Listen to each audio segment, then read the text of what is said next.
You've become a relic with a title we can't afford anymore." The words from Dr. Elliot Wilson's all-staff email burned on my computer screen.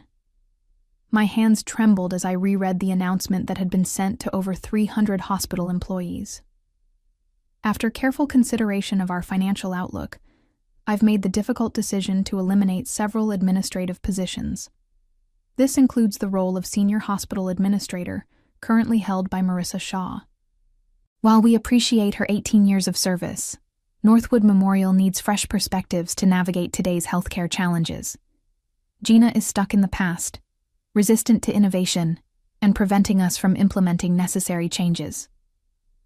I sat back in my chair, stunned by the public humiliation. My name wasn't even spelled correctly. I'd never been Gina to anyone. The personal attack was completely unprofessional, but then again, so was Dr. Wilson. My name is Marissa Shaw. I'm 44 years old, and until this morning, I was the Senior Hospital Administrator at Northwood Memorial Hospital in Portland, Oregon. I'd dedicated my entire career to this institution, working my way up from an entry-level position. I'd weathered budget cuts, staffing crises, and 3 major transitions in leadership.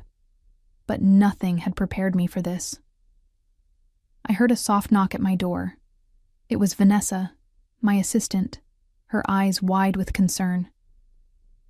"Marissa, I'm so sorry. This is awful. He can't just—" "He can," I said, taking a deep breath.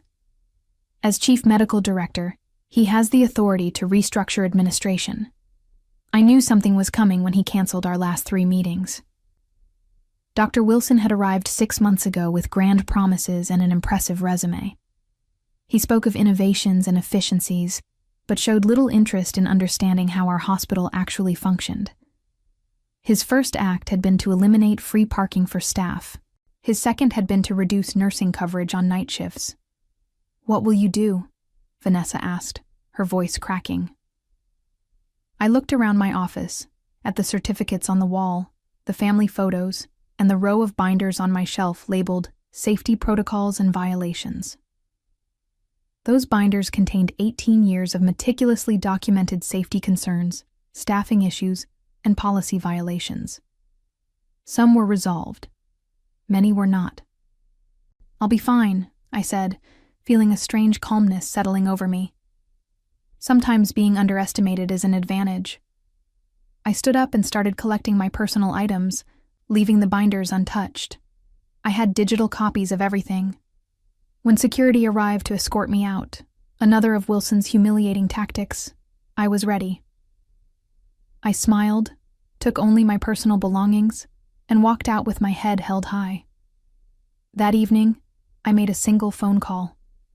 The call was to Dorothy Winters, a former board member who had retired last year. She had been my mentor when I first joined Northwood Memorial and remained a close friend. "He did what?" Dorothy's voice rose with indignation when I told her about the email. "That's grounds for a defamation suit, Marissa." "Maybe," I said, pouring myself a glass of wine as I sat in my darkened living room. "But that's not the route I want to take." I explained to Dorothy how Dr. Wilson had been systematically dismantling safety protocols over the past 6 months, how he'd reduced nurse-to-patient ratios on oncology and pediatric floors, how he'd extended shifts for surgical staff beyond what was considered safe, how equipment maintenance schedules had been stretched to cut costs. "The problem is," I continued, "he's been clever about it. Each change is presented as temporary or justified by some industry trend he's misinterpreting. The board sees the cost savings but not the risks. And I'm guessing you've documented all of this," Dorothy said. It wasn't a question. Every incident, every complaint, every near miss. I've been building these files since I started at Northwood. 3 hospital directors before Wilson have tried cutting corners, and I've always had the evidence to show why it wouldn't work. What I didn't tell Dorothy was how personal this felt. My mother had been a patient at Northwood 20 years ago. A missed medication and an understaffed night shift had led to complications that extended her hospital stay by weeks. It was that experience that had driven me to pursue hospital administration, to be the person ensuring those mistakes didn't happen to others. I sacrificed everything for that hospital, I said quietly. Relationships, starting a family, vacations. I believed I was making a difference. You were, Dorothy insisted, and you still can. The question is, what do you want to happen now? I took another sip of wine, considering my options. I could walk away with a severance package and find another position. I could file a wrongful termination lawsuit. I could retire early as Wilson intended, or I could fight. I want to protect the patients, I said finally, and the staff who are being pushed to their limits, but I need to be strategic about this.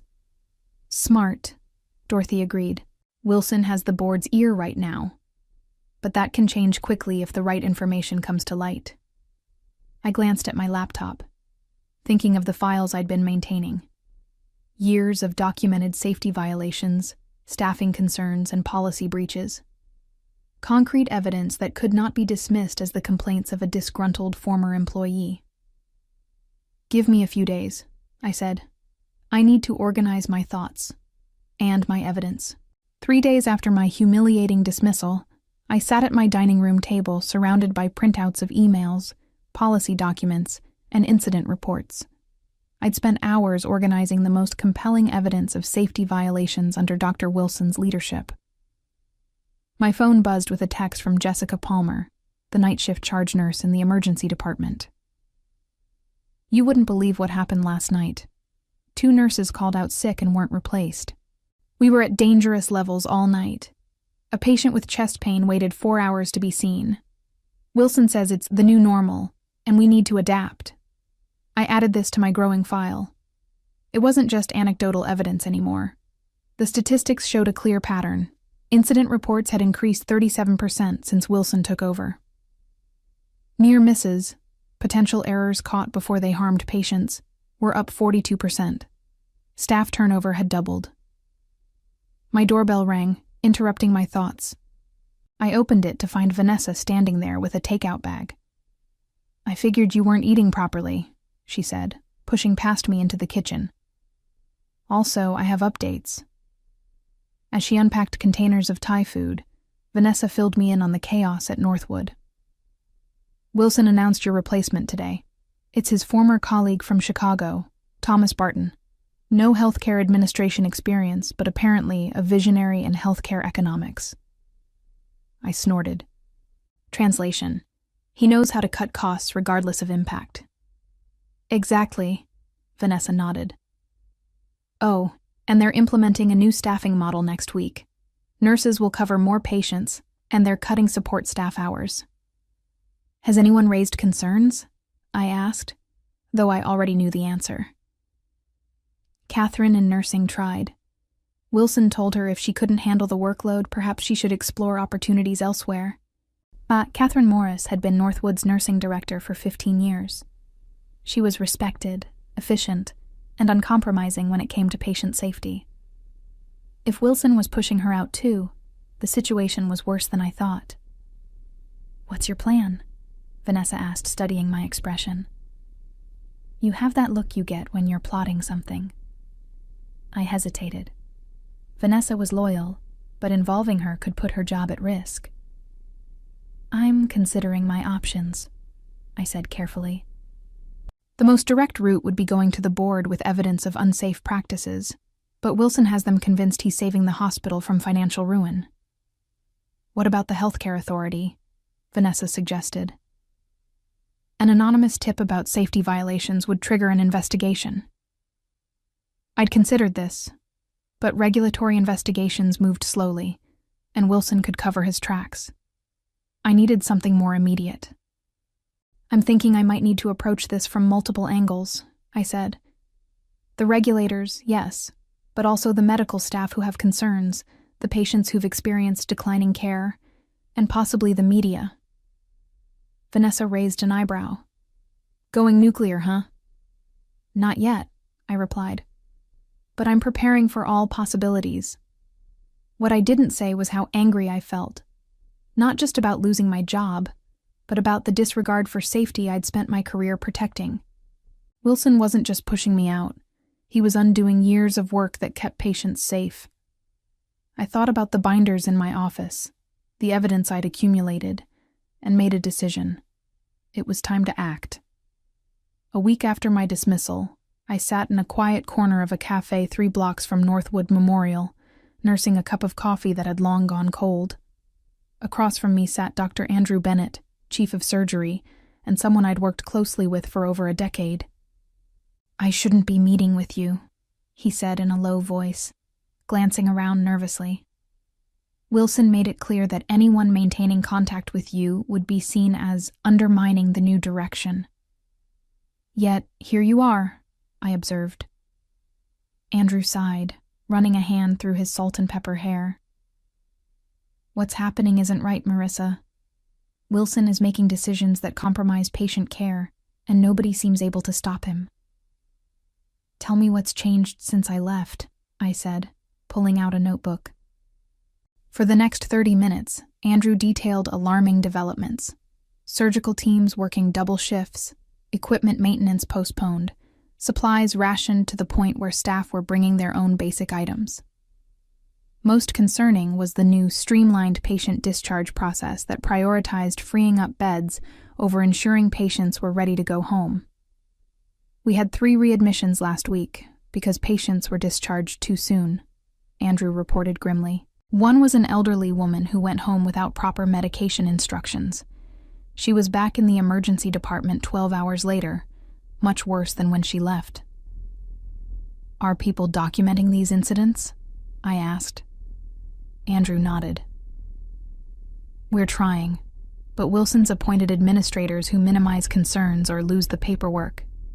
Catherine's been keeping her own records, but she's walking on thin ice already." I slid a USB drive across the table. "I need you to give this to Catherine. It contains templates for documenting unsafe conditions in a way that can stand up to regulatory scrutiny." Andrew pocketed the drive. "What are you planning, Marissa?" "I'm gathering evidence for the healthcare authority," I admitted. "But I need current documentation that corroborates the patterns I've been tracking. You know this could end careers, right? Including yours and mine?"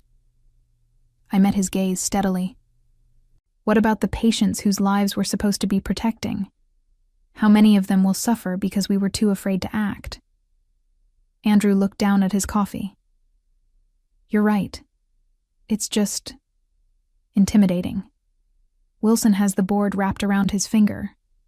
He's promising financial miracles. Financial miracles usually come at a cost," I pointed out. "In this case, patient safety." "I'll help," Andrew decided. "But be careful. Wilson's more connected than you think. His brother-in-law is on the hospital association board, and he's got friends at the state level." That was information I hadn't known, and it complicated matters. If Wilson had allies in regulatory bodies, my complaints might be buried or dismissed. As we parted ways, Andrew caught my arm. "There's something else you should know. Wilson's been telling people you were fired for incompetence, that you mismanaged budgets and falsified staffing reports. He's essentially blaming the hospital's financial problems on you." The accusation hit me like a physical blow. Not only had I been humiliated and pushed out, but now my professional reputation, built over 18 years of dedicated service, was being systematically destroyed. "Thanks for telling me," I managed, struggling to keep my voice steady. Walking back to my car, I felt a surge of anger unlike anything I'd experienced before. Wilson wasn't just endangering patients. He was attacking my integrity, my life's work. The gloves needed to come off. When I reached my car, I made a decision. It was time to involve someone I'd been hesitant to contact. James Lloyd, an investigative reporter who had covered healthcare issues for the Portland Tribune. He'd reached out to me years ago about a story on hospital administration, and I'd declined to comment. I found his card in my contacts and sent a text. "We should talk. I have information about patient safety risks at Northwood Memorial." His response came almost immediately. "Been waiting for this call. When and where?" James Lloyd was younger than I expected. probably in his early 30s, with intense eyes behind wire-rimmed glasses. We met at a park far from the hospital, where I laid out my concerns about Northwood under Wilson's leadership. "I've heard rumors," James admitted, recording our conversation with my permission. "Staffing complaints, unusual turnover rates, but without someone on the inside, it's hard to verify." "I've got more than rumors," I said, handing him a folder. "These are redacted copies of incident reports from the past 6 months. They show a clear pattern of increased safety risks correlating directly with Wilson's policy changes." James flipped through the documents, his expression growing more serious with each page. "This is concerning, but Wilson could argue these are isolated incidents, or the result of system-wide healthcare challenges. That's why I've also compiled these." I pulled out a second folder containing statistical analyses. "These show that while similar hospitals in our region maintained consistent safety metrics, Northwood's have declined dramatically since Wilson's arrival." James whistled softly. "You really did your homework." 18 years of homework," I corrected. "I've been tracking these patterns through multiple administrations. The difference is that previous directors listened when presented with evidence. Wilson fired me instead." "Why go public now? Why not take this directly to the board?" It was a fair question, and one I'd asked myself repeatedly.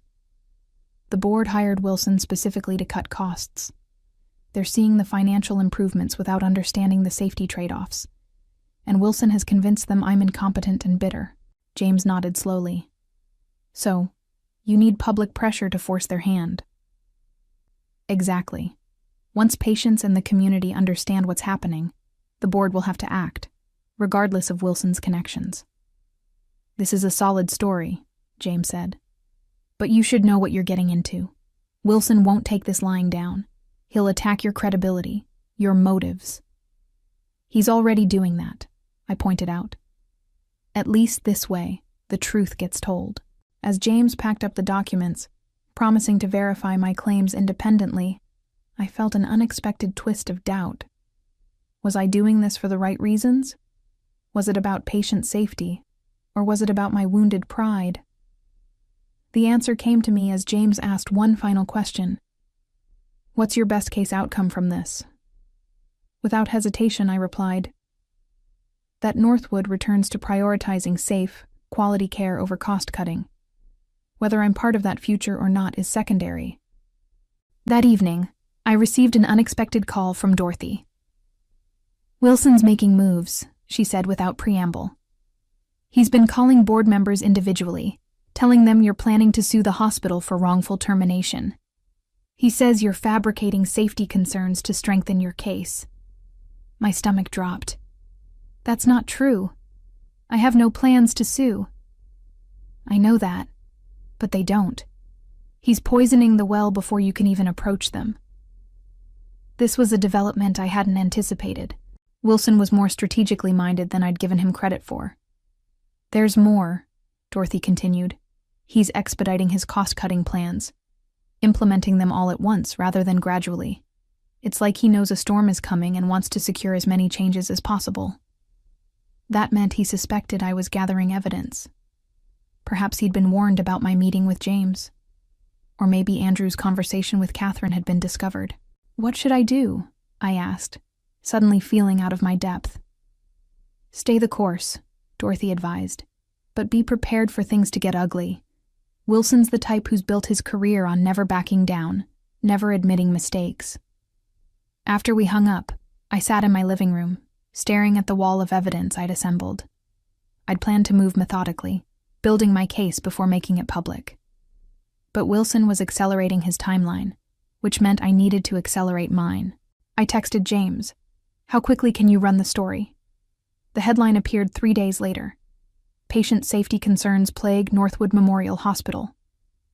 James had worked quickly, verifying my claims with other staff members and comparing Northwood's safety metrics with state averages. The article didn't name me as the primary source, but it did mention recently terminated administrative staff who had raised concerns. My phone began ringing almost immediately. First was Catherine, the nursing director. "It's a madhouse here," she reported. "Wilson called an emergency meeting for all department heads. He's furious, demanding to know who talked to the press." "Has he addressed any of the safety concerns?" I asked. "Not at all. It's all about controlling the narrative and identifying the traitors. He's threatened termination for anyone found to have spoken to reporters." Next was Andrew, who had a more measured take. "The medical staff are quietly celebrating. Someone finally said what we've all been thinking. The board is in emergency session right now." The most surprising call came from James himself. "You need to turn on Channel 4 right now." I flipped on the television to see Dr. Wilson standing at a podium, hospital administrators flanking him. His expression was grave as he addressed the cameras. "The allegations printed in this morning's Tribune are categorically false," he stated firmly. "Northwood Memorial maintains the highest standards of patient care. These fabricated concerns appear to stem from a former employee who was terminated for incompetence and has been engaged in a vendetta against this institution." He went on to describe me, not by name but clearly identifiable, as disgruntled, resistant to necessary change, and willing to damage the hospital's reputation out of spite. "We have retained legal counsel," Wilson continued, "and will be exploring our options regarding this defamatory article." I muted the television, my heart racing. He was attacking me publicly, questioning my integrity and professionalism. "You've got him running scared," James said over the phone. "But this is just the beginning." "What happens next?" I asked. "Next is when things get interesting." The state healthcare authority contacted me after the article ran. They want to see all the documentation. This was faster than I'd expected. Typically, regulatory bodies moved at a glacial pace, but perhaps the public nature of the allegations had forced their hand. "I have copies of everything ready to go," I told him. "But what about Wilson's legal threats?" "Standard intimidation tactics," James dismissed. "The Tribune's lawyers reviewed every word before publication. Everything's factual and properly sourced." I wasn't so easily reassured. Wilson had resources and connections I didn't. While I'd been meticulous in my documentation, I knew how facts could be twisted, how narratives could be shaped to villainize whistleblowers. Later that afternoon, I received an anonymous email from a Northwood email address. "Check patient readmission reports for oncology over the last 2 months. Pattern of premature discharges followed by complications. Wilson personally approved new discharge protocols despite multiple objections from oncologists." This was exactly the kind of specific, verifiable information that could strengthen the case against Wilson. I forwarded it to James, who promised to follow up. By evening, news vans were parked outside Northwood. The local healthcare workers' union had issued a statement supporting the Tribune's investigation and calling for a full review of the hospital's safety protocols. Patient advocacy groups were demanding answers. What had started as my private collection of documentation had snowballed into a full public reckoning. As I watched the coverage, I felt a strange mix of vindication and anxiety. I'd wanted to protect patients and hold Wilson accountable, but I hadn't anticipated how quickly things would escalate, or how personal the attacks would become.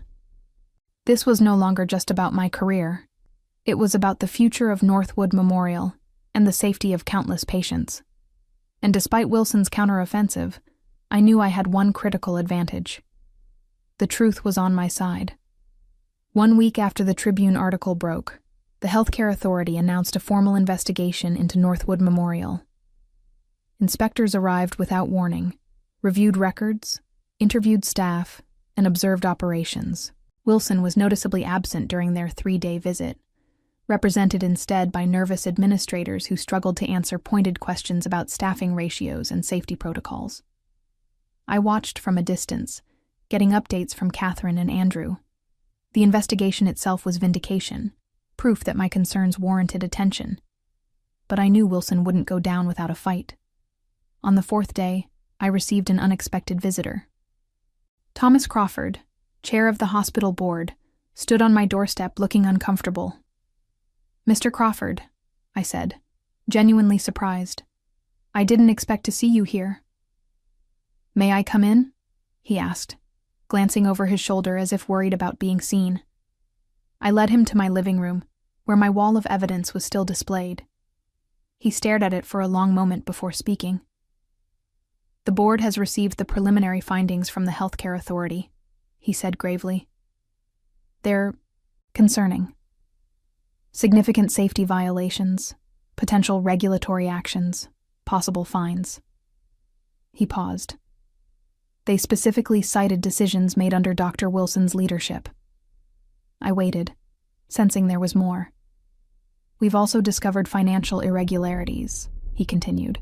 "Consulting fees paid to companies connected to Wilson's family members. Questionable equipment purchases from vendors where he holds interests." This was a revelation I hadn't anticipated. My focus had been entirely on safety violations, not financial impropriety. "The board has called an emergency session for tomorrow," Crawford said. "Wilson has been placed on administrative leave pending a full review." He looked at me directly. "We'd like you to attend the meeting, to discuss next steps." I'd imagined many outcomes when I began this process, but reinstatement had never been one of them. I'd assumed my career at Northwood was over, regardless of how things played out with Wilson. "Are you asking me to return?" I clarified. Crawford nodded.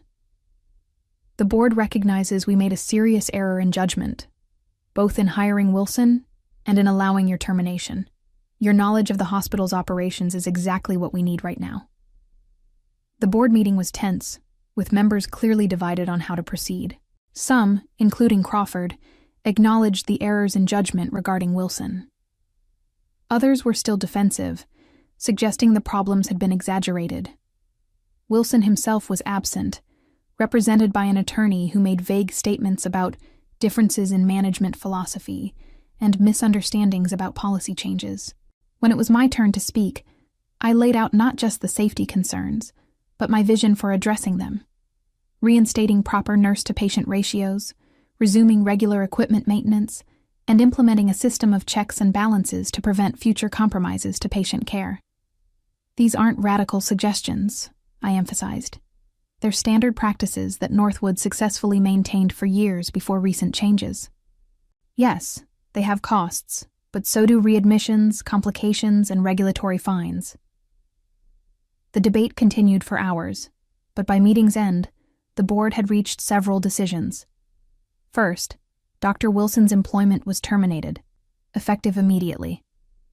Second, I would be reinstated as senior hospital administrator, with an expanded role overseeing safety compliance. Third, an independent audit would review all policy changes implemented in the past 6 months, with immediate reversal of any that compromised patient care. As the meeting concluded, James Lloyd's story hit the online edition of the Tribune. Healthcare Authority confirms safety violations at Northwood. Director removed. The article detailed not just the safety concerns, but also the financial irregularities discovered during the investigation. Walking out of the boardroom, I felt a complex mix of emotions. Satisfaction that patient safety would be restored, relief that my professional reputation had been vindicated, but also awareness of the damaged relationships and trust that would need rebuilding. Catherine met me in the hallway, a tentative smile on her face. "Welcome back," she said simply. "There's a lot of work to do," I replied. "Yes," she agreed, "but this time we'll do it right." In the weeks that followed, I led the implementation of systemic changes at Northwood. We returned to appropriate staffing levels, reinstated essential safety protocols, and established transparent reporting systems for safety concerns. The Healthcare Authority's final report outlined 27 significant violations under Wilson's leadership, resulting in substantial fines, but more importantly, a roadmap for improvement. Wilson, facing professional disgrace and potential legal issues related to financial improprieties, left Portland entirely. I heard he'd taken a position at a private healthcare consultancy in another state, a concerning development, but one outside my control. As for me, I found myself more committed than ever to Northwood's mission. The experience had reminded me why I'd entered healthcare administration in the first place. not for power or prestige, but to ensure that patients received the safe, quality care they deserved. 1 year after my early retirement and subsequent return, I stood in the hospital lobby unveiling a new patient safety initiative. Looking at the assembled staff, many of whom had risked their jobs to speak truth about unsafe conditions, I felt profound gratitude. My meticulous documentation had provided the ammunition, but their courage had made victory possible. We had transformed a potential tragedy into an opportunity for renewal, proving that sometimes the best revenge isn't punishment, but reform.